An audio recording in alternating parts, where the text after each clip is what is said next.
বেগম খালেদা জিয়া হচ্ছেন বাংলাদেশের প্রথম মহিলা মুক্তিযোদ্ধা। উনি জেলখানার ক্যান্টনমেন্টে বন্দী ছিলেন বাচ্চা সহ 1971 সালের 27 জুলাই।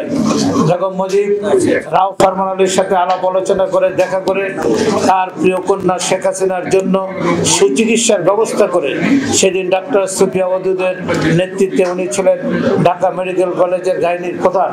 ভিআইপি ক্যাবিনে ভর্তি করে শেখ হাসিনাকে ভর্তি করার পর সেখানে শেখ হাসিনা তার প্রিয় সন্তান সজীব ওয়াজেদ জয়ের জন্ম দেন। বাবা পাকিস্তানের আর্মিদের কাছে আতিথেয়তায়, আর বেগম মুজিব তার প্রিয় সন্তান হাসিনাকে নিয়ে ঢাকা মেডিকেল কলেজের ভিআইপি ক্যাবিনে শেখ মুজিব আসলেন পাকিস্তান থেকে, প্রধানমন্ত্রী হয়ে গেলেন। 2 দিনের মধ্যেই উনি রাষ্ট্রীয় ক্ষমতা গ্রহণ করলেন।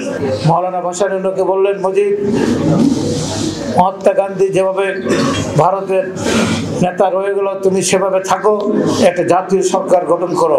মৌলানা ভাসানীর কথা উনি শুনলেন না। আওয়ামী লীগের একদলীয় সরকার গঠন করে রাষ্ট্রীয় ক্ষমতা আসলেন। 3.5 বছরে 40,500 দেশপ্রেমিক নেতা কর্মীকে উনি হত্যা করলেন এবং ভারতীয় বিএসএফ এর আদলে জলপাই রঙের ড্রেসে রক্ষী বাহিনী সৃষ্টি করে, আর যে সেনাবাহিনী এদের স্বাধীন করেছে সেই সেনাবাহিনীকে পদান্বিত করে রক্ষী বাহিনীকে ইন্ডেমিনিটি দিয়ে মানুষ হত্যা করার, গ্রেপ্তার করার লাইসেন্স দিয়েছিলেন। 40,000 দেশপ্রেমিক মুক্তিযোদ্ধাকে শেখ মুজিব হত্যা করেছিলেন। এই দেশের শ্রেষ্ঠ মুক্তিযোদ্ধা সিরাজ শিকদারকে হত্যা করে সংসদে দাঁড়িয়ে শেখ মুজিব বলেছিলেন, কোথায় সিরাজ শিকদার? এই দাম্ভিকতা উনি দেখিয়েছিলেন। এবং 1975 সালের 25 জানুয়ারি উনি সংসদে প্রবেশ করলেন প্রধানমন্ত্রী হিসাবে, আর হয়ে গেলেন আজীবনের জন্য রাষ্ট্রপতি। উনি এই দেশের বাদশাহ বনে গেলেন, আর বাংলাদেশের সকল সংবাদপত্র বন্ধ করে দিলেন, সকল রাজনৈতিক দল নিষিদ্ধ ঘোষণা করে দিয়ে একদলীয় বাকশাল কায়েম করলেন। রাজনৈতিকভাবে বাংলাদেশে পট পরিবর্তনের কোনো সুযোগ রইল না। হত্যাযজ্ঞ, অহযোগ এবং 74 দুর্ভিক্ষ, এদেশে 15 লক্ষ মানুষ মৃত্যুর মুখে নিপতিত হয়েছিল। বাসন্তীর সেই ঐতিহাসিক ছবি ইত্তেফাকে জাল দিয়ে লজ্জা নিরসনের চেষ্টা, এটা আমরা আমাদের চোখের সামনে এখনো ভাসে। মানুষ এবং কুকুর ডাস্টবিনের উচ্ছিষ্ট নিয়ে কারাকারি করতে আমরা দেখেছি।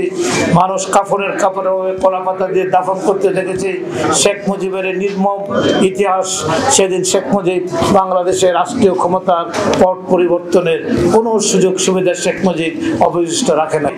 1975-এর 15 আগস্ট এই দেশে অনিবার্যভাবে সেদিন ঘটেছিল এবং এটা অপরিহার্য প্রয়োজন ছিল। 27 তারিখ চট্টগ্রাম কালুরঘাট বেতার কেন্দ্র দখল করে বাংলাদেশের স্বাধীনতা ঘোষণা করেন।